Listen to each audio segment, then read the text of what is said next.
मनुष्य की कीमत। लोहे की दुकान में अपने पिता के साथ काम कर रहे बालक ने अचानक ही अपने पिता से पूछा, पिताजी, इस दुनिया में मनुष्य की क्या कीमत होती है? पिताजी ने एक छोटे से बच्चे से ऐसा गंभीर सवाल सुनकर हैरान रह गए। फिर वे बोले, बेटे, एक मनुष्य की कीमत आंकना बहुत मुश्किल है।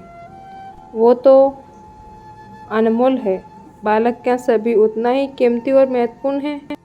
पिताजी, हाँ बेटे। बालक कुछ समझा नहीं। उसने फिर सवाल किया, तो फिर इस दुनिया में कोई गरीब तो कोई अमीर क्यों है? किसी की कम रिस्पेक्ट तो किसी की ज़्यादा क्यों होती है? सवाल सुनकर पिताजी कुछ देर तक शांत रहे और फिर बालक से स्टोर रूम में पड़ा एक लोहे का रोड लाने को कहा। रोड लाते ही पिताजी ने पूछा, इसकी क्या कीमत होगी? बालक, 200 रुपये। पिताजी, अगर मैं इसके बहुत से छोटे छोटे कील बना दूँ तो इसकी क्या कीमत हो जाएगी? बालक कुछ देर सोचकर बोला, तब तो ये और महंगा बिकेगा, लगभग 1000 रुपये का। पिताजी, अगर मैं इस लोहे से घड़ी के बहुत सारे स्प्रिंग बना दूँ तो? बालक कुछ देर तक गणना करता रहा और फिर एकदम से उत्साहित होकर बोला, तब तो इसकी कीमत बहुत ज़्यादा हो जाएगी।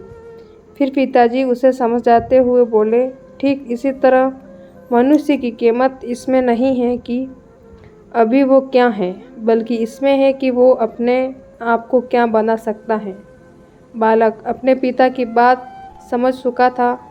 फ्रेंड्स, अक्सर हम अपनी सही कीमत आंकने में गलती कर देते हैं। हम अपनी पेरेंट्स स्टेटस को देखकर अपने आप को वैल्यू समझने लगते हैं, लेकिन हमेशा अथाह शक्ति होती है। हमारा जीवन हमेशा संभावनाओं से भरा होता है। हमारे जीवन में कई बार स्थितियाँ अच्छी नहीं होती हैं, पर इससे हमारी वैल्यू कम नहीं होती है। मनुष्य के रूप में हमारा जन्म इस दुनिया में हुआ है, इसका मतलब है हम बहुत स्पेशल और इम्पोर्टेंट हैं।